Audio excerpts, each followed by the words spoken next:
Railway विभागीय परीक्षा channel पर आपका स्वागत है। और आज आप वे प्रश्नों को देखने जा रहे हैं जो रेलवे रिक्वायरमेंट बोर्ड गोरखपुर द्वारा प्रस्तावित हैं और अपने पाठ्यक्रम में रखा गया है। वे इम्पोर्टेंट प्रश्न हैं जो अपने विभागीय परीक्षाओं में पूछता है, तो ये सबके लिए समान रूप से अनिवार्य है। तो चलिए देखते हैं ये इन प्रश्नों को। एक नंबर प्रश्न है कि भारत संघ की राजभाषा क्या है। भारत संघ की राजभाषा क्या है? इसका सही आंसर है देवनागरी लिपि में हिंदी। दूसरा प्रश्न है दोस्तों, संसद में संविधान का भाग 17 किस तारीख को पारित हुआ? संसद में संविधान का भाग 17 किस तारीख को पारित हुआ? तो दोस्तों इसका सही आंसर है 14 सितंबर 1949 को। कब पारित हुआ? 14 सितंबर 1949 को। 3 नंबर प्रश्न है दोस्तों कि राजभाषा अधिनियम 1963 कब पारित हुआ? तो दोस्तों राजभाषा अधिनियम 1963 जो है 10 मई 1963 को पारित हुआ था। कब हुआ था? 10 मई 1963 को। अगली प्रश्न क्वेश्चन नंबर 4। चौथा प्रश्न है दोस्तों, राजभाषा अधिनियम 1963 कब संशोधित हुआ? देखिए पारित होना संशोधित होना में अंतर है, तो संशोधित कब हुआ? तो 1967 में। ठीक। अगली प्रश्न क्वेश्चन नंबर 5, राजभाषा नियम के अधीन वर्गीकृत 3 क्षेत्र कौन कौन से हैं? तो देखिए राजभाषा नियम के अधीन 3 क्षेत्रों में का, खा और गा क्षेत्र में बांटा गया है। कितने क्षेत्रों में बांटा गया है दोस्तों? का, खा और गा क्षेत्रों में बांटा गया है। अगली प्रश्न 4 नंबर है दोस्तों कि का क्षेत्र के अंतर्गत आने वाले राज्य कौन कौन से हैं? तो आप देखिए दोस्तों, बिहार, हरियाणा, हिमाचल प्रदेश, मध्य प्रदेश, छत्तीसगढ़, झारखंड, उत्तराखंड, राजस्थान और उत्तर प्रदेश राज्य तथा अंडमान निकोबार द्वीप समूह और दिल्ली संघ राज्य क्षेत्र, ये का क्षेत्र में आने वाले राज्य हैं। कहाँ आने वाले राज्य हैं दोस्तों? का क्षेत्र में। तो चलिए अगला प्रश्न क्वेश्चन नंबर 7, जो कि खा क्षेत्र में आने वाले राज्य, जिसके लिए मैंने फॉर्मूला भी बताया था, पंगुराज, महाचंडी और दादर नगर को खाचंडी। ठीक, कि इसमें पंजाब, गुजरात, महाराष्ट्र, चंडीगढ़, दमन, दीव, दादर और नगर हवेली इत्यादि राज्य हैं। तो खा क्षेत्र में आने वाले राज्य कौन कौन से हैं? तो देखिए गुजरात, महाराष्ट्र, पंजाब राज्य तथा चंडीगढ़, दमन द्वीप, दादर और नगर हवेली संघ इत्यादि। अगला प्रश्न क्वेश्चन नंबर 8। 8वां प्रश्न है दोस्तों कि गा क्षेत्र में आने वाले राज्य कौन कौन से हैं? तो संक्षेप में जानिए दोस्तों, का और खा क्षेत्र को छोड़ दीजिए तो शेष सभी राज्य और संघ शासित केंद्र शासित प्रदेश गा क्षेत्र में आते हैं। का, खा को छोड़ दीजिए तो शेष सभी गा क्षेत्र में आते हैं। ऐसे तमिलनाडु राज्य को छोड़कर विभाजन किया गया था, परंतु पत्र व्यवहार के अनुसार उसे गा क्षेत्र में रखा जाता है। हर साल हिंदी दिवस कब मनाया जाता है? तो दोस्तों हर साल जो हिंदी दिवस होता है 14 सितंबर को मनाया जाता है। कब मनाया जाता है? 14 सितंबर को। अगली प्रश्न, अरुणाचल प्रदेश की राजभाषा क्या है? दोस्तों अरुणाचल प्रदेश की राजभाषा अंग्रेजी है। क्या है? अरुणाचल प्रदेश की राजभाषा अंग्रेजी है। अगला प्रश्न क्वेश्चन नंबर 11, राजभाषा अधिनियम कब से प्रभावित हुआ? तो दोस्तों राजभाषा अधिनियम जो है 26 जनवरी 1965 से प्रभावित हुआ। कब से? 26 जनवरी 1965 से। क्वेश्चन नंबर 12 नंबर प्रश्न है दोस्तों, राजभाषा अधिनियम 1963 की धारा 4 किससे संबंधित है? राजभाषा अधिनियम 1963 की धारा 4। तो देखिए राजभाषा अधिनियम 1963 की धारा 4 जो है संसदीय राजभाषा समिति के गठन से संबंधित है। कहाँ से? संसदीय राजभाषा समिति के गठन से संबंधित है।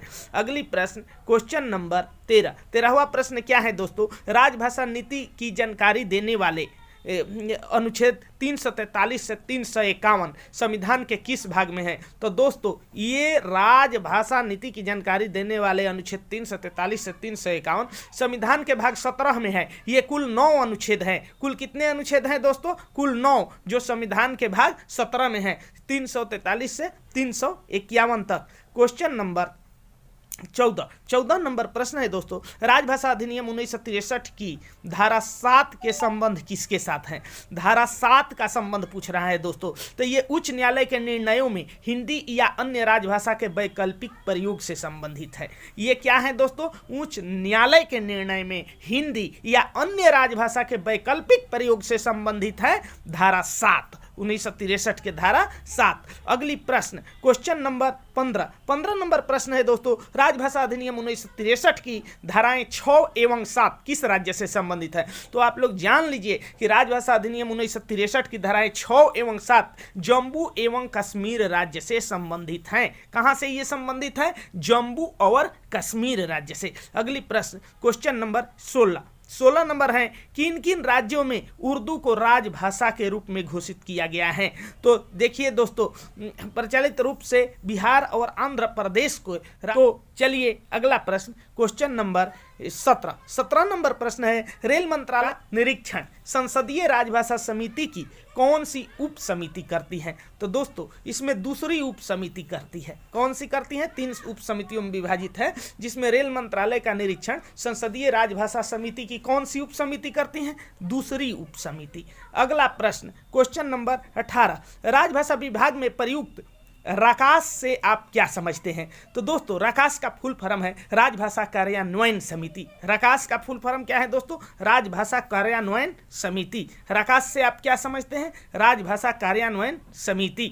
अगला प्रश्न क्वेश्चन नंबर 19 नंबर प्रश्न है, केंद्र सरकार के कर्मचारियों के लिए हिंदी के कौन कौन से पाठ्यक्रम निर्धारित हैं? तो आप जानते हैं कि प्रबोध, प्रवीण, प्राज्ञ और पारंगत हैं 4। लेकिन केंद्र सरकार के कर्मचारियों के लिए हिंदी के कौन कौन से पाठ्यक्रम निर्धारित हैं? यदि ऐसे प्रश्न स्पष्ट पूछता है, ठीक, और उसमें 4 ऑप्शन नहीं है, तो मेन रूप से 3 ही प्रबोध, प्रवीण और प्राज्ञ को माना जाएगा, क्योंकि पारंगत सबके लिए है। ठीक, तो यदि 4 ऑप्शन नहीं है तो 2, 3, 5, तो उसमें 3 होगा, प्रबोध, प्रवीण और प्राज्ञ, क्योंकि पारंगत तो सबके लिए है। तो केंद्र सरकार के कर्मचारियों के लिए हिंदी के कौन कौन से पाठ्यक्रम निर्धारित है? प्रबोध, प्रवीण और प्राज्ञ। अगला प्रश्न क्वेश्चन नंबर 20 नंबर क्या है दोस्तों कि केंद्रीय हिंदी समिति के अध्यक्ष कौन होते हैं? वो प्रधानमंत्री हैं। कौन है? केंद्रीय हिंदी समिति के अध्यक्ष प्रधानमंत्री होते हैं। बड़ा ही इंपॉर्टेंट क्वेश्चन है।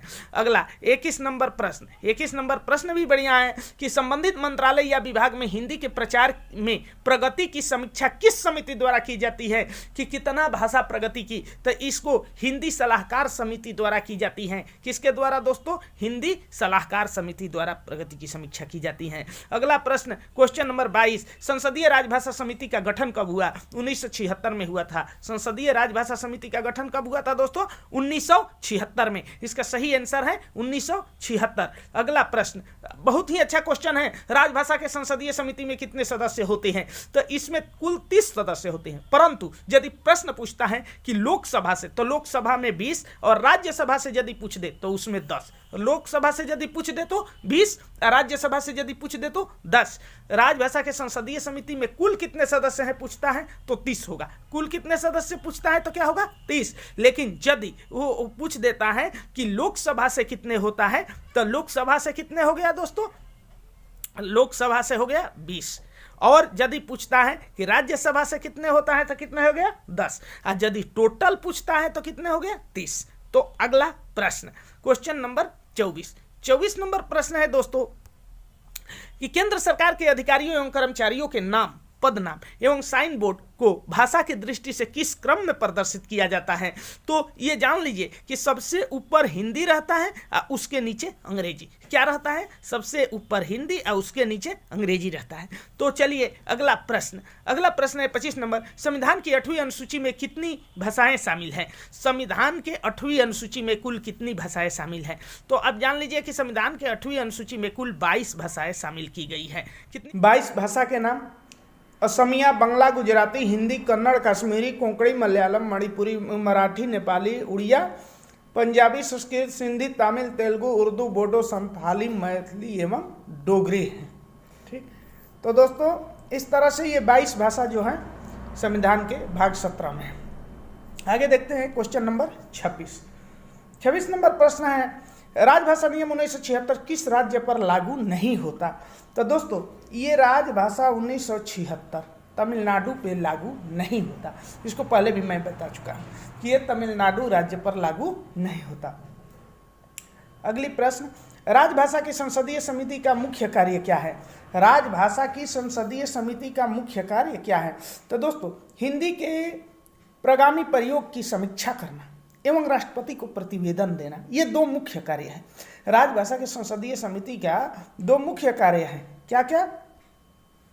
तो हिंदी के प्रगामी प्रयोग की समीक्षा करना एवं राष्ट्रपति को प्रतिवेदन देना, ये 2 मुख्य कार्य हैं। अगली प्रश्न 28 नंबर है कि प्रमुख नगरों में गठित नगर राजभाषा कार्यान्वयन समिति के अध्यक्ष कौन होते हैं? तो दोस्तों, जब नगर में होगा तो नगर के वरिष्ठतम अधिकारी होगा। प्रमुख नगर में गठित नगर राजभाषा कार्यान्वयन समिति के अध्यक्ष कौन होते हैं? नगर के वरिष्ठतम अधिकारी इसका सही उत्तर है। तो अगला प्रश्न क्वेश्चन नंबर 29 है, राजभाषा कार्यान्वयन समिति की बैठकों की औधिकता क्या है? तो देखिए दोस्तों, राजभाषा कार्यान्वयन समिति जो है 3 महीने में 1 बार बैठक होती है, यानी पूरी वर्ष में 4 बार। पूरी वर्ष में कितने बार दोस्तों? 4 बार। राजभाषा कार्यान्वयन समिति की बैठकों की औधिकता 3 महीने में 1 बार है। ठीक, अगली प्रश्न क्वेश्चन नंबर 30 क्या है? नगर राजभाषा कार्यान्वयन समिति की बैठकों की औधिकता क्या है?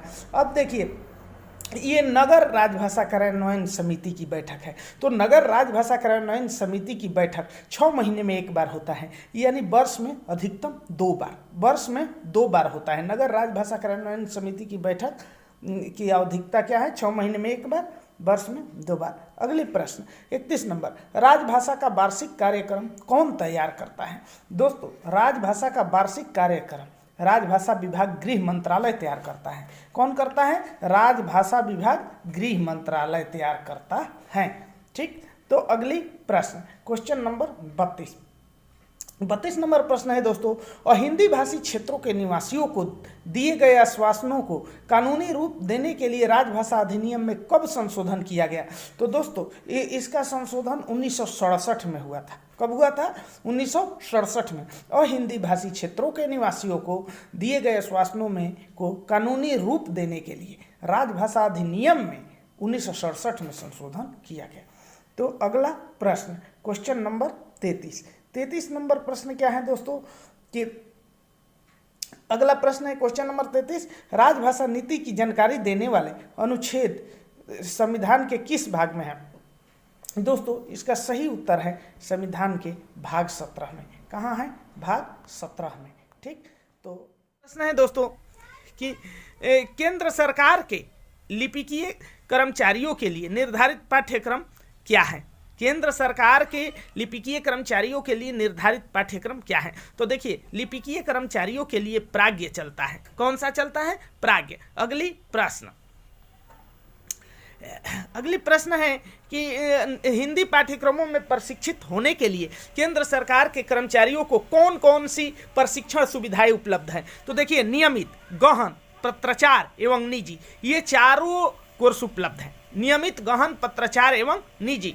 अगली प्रश्न क्वेश्चन नंबर 36 नंबर प्रश्न है दोस्तों कि हिंदी पाठ्यक्रमों में प्रशिक्षित होने के लिए कौन अर्ह होंगे, कौन योग्य होंगे? तो केंद्र सरकार के श्रेणी घ व ऊपर के अधिकारी एवं कर्मचारी। जान लीजिए कि श्रेणी घ के लोग भी आते हैं। श्रेणी घ एवं ऊपर के अधिकारी एवं कर्मचारी। श्रेणी घ के अतिरिक्त ऊपर के अधिकारी एवं कर्मचारी, ये सभी जो हैं ये योग्य होंगे। सभी क्या होंगे? योग्य होंगे, निर्धारित प्रशिक्षण प्राप्त करने के योग्य होंगे। अगला प्रश्न क्वेश्चन नंबर 37 है, रेलवे स्टेशन पर स्टेशन के नाम किस क्रम में प्रदर्शित किया जाता है? रेलवे स्टेशन पर स्टेशन का नाम किस क्रम में प्रदर्शित किया जाता है? तो दोस्तों, सही आंसर है कि क्रमशः। पहले तो सबसे पहले वहाँ के प्रादेशिक भाषा हो गया। ठीक, प्रादेशिक भाषा के बाद क्या हो गया? हिंदी हो गया, उसके बाद अंग्रेजी। प्रादेशिक भाषा, तब हिंदी, तब अंग्रेजी। अगली प्रश्न क्वेश्चन नंबर 38 है कि आम जनता द्वारा प्रयोग किए जाने वाले फार्मों को किस क्रम में तैयार किया जाता है? जो आम जनता द्वारा प्रयोग किया जाएगा उस फार्म को किस क्रम में तैयार किया जाएगा? तो 2 भाषा में, हिंदी और अंग्रेजी, ये द्विभाषी रूप में तैयार की जाएगी। अगली प्रश्न 39 नंबर प्रश्न है दोस्तों, रबड़ की मोहरों किस प्रकार तैयार किया जाना है तो रबड़ के मोहर जो है द्विभाषी रूप में होगा, एक लाइन हिंदी और एक लाइन अंग्रेजी में, एक लाइन हिंदी में और एक लाइन अंग्रेजी में तैयार की जाती है। क्वेश्चन नंबर 40 नंबर प्रश्न है कि संविधान के भाग 5 में राजभाषा नीति संबंधित उपबंध किस अनुच्छेद में है। तो दोस्तों संविधान के भाग 5 में राजभाषा नीति संबंधी उपबंध अनुच्छेद 120 में दिया हुआ है। भाग 5 में किस में दिया हुआ है? अनुच्छेद 120 में। संविधान के भाग 5 में राजभाषा नीति संबंधित उपबंध किस अनुच्छेद में दिया हुआ है? 120 में। बड़ा ही इंपॉर्टेंट प्रश्न था दोस्तों। तो आगे देखते हैं संविधान की 8वीं अनुसूची का संदर्भ किन अनुच्छेदों से है। तो संविधान के 8वीं अनुसूची के संदर्भ अनुच्छेद 344 एक 351 में है। संविधान के 8वीं अनुसूची के संदर्भ किन अनुच्छेदों में है? 344 1 में और 351 में, ये ध्यान रखें। अगली प्रश्न, राजभाषा नियम कब बनाया गया? ये बड़ी इंपॉर्टेंट प्रश्न है। तो राजभाषा नियम आप ध्यान रखिए 1976 में बनाया गया है। कब बनाया गया है दोस्तों? 1976 में। आगे देखिए संविधान के भाग 17 में कितने अनुच्छेद हैं? कुल 9 हैं। कुल कितने अनुच्छेद हैं दोस्तों? इसका सही आंसर क्या है? कुल 9 अनुच्छेद है संविधान के भाग 17 में। अगला प्रश्न है कि केंद्र सरकार के कर्मचारियों के लिए कौन सा कार्यालय हिंदी परीक्षाएं चलाता है।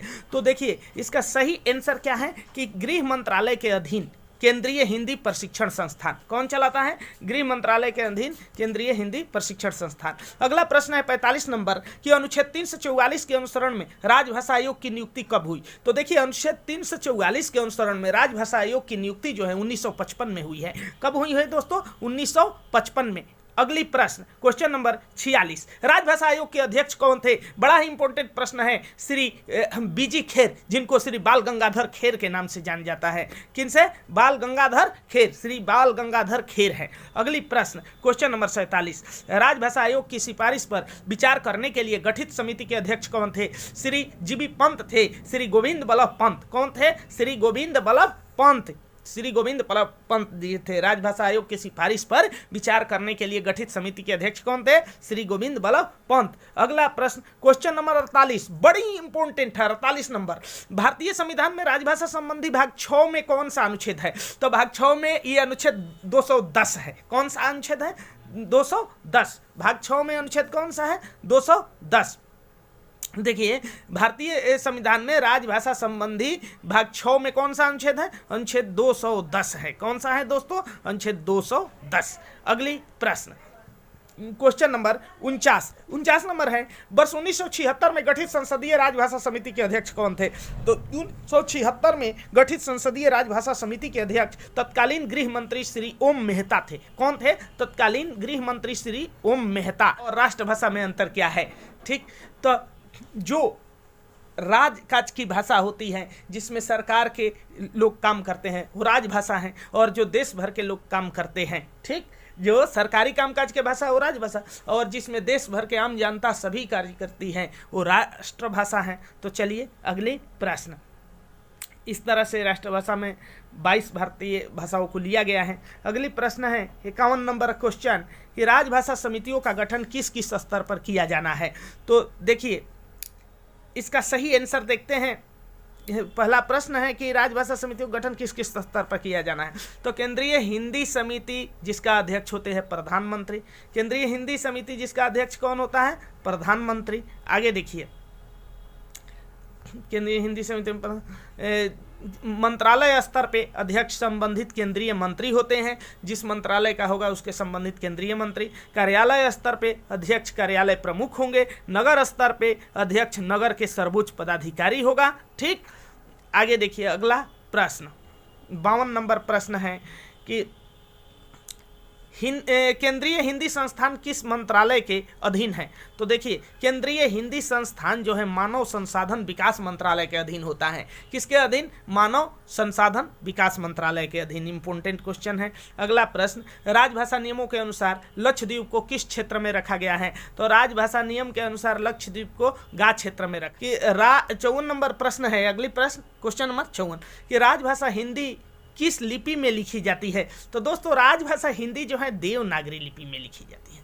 किसमें? देवनागरी लिपि में। अगला प्रश्न, राजभाषा नियम के अनुसार अंडमान निकोबार द्वीप समूह किस क्षेत्र में है? तो इस नियम के अनुसार अंडमान निकोबार द्वीप समूह का क्षेत्र में आता है। किस में आता है दोस्तों? का क्षेत्र में। अगली प्रश्न, संसदीय राजभाषा समिति में कुल कितने सदस्य हैं? तो संसदीय राजभाषा समिति में कुल 30 सदस्य हैं। कितने सदस्य दोस्तों? 30 सदस्य। अगली प्रश्न, राजभाषा की संसदीय समिति में लोकसभा के कितने सदस्य हैं? आपने देखा कि लोकसभा से 20, राज्यसभा से 10 थे, कुल मिला के 30।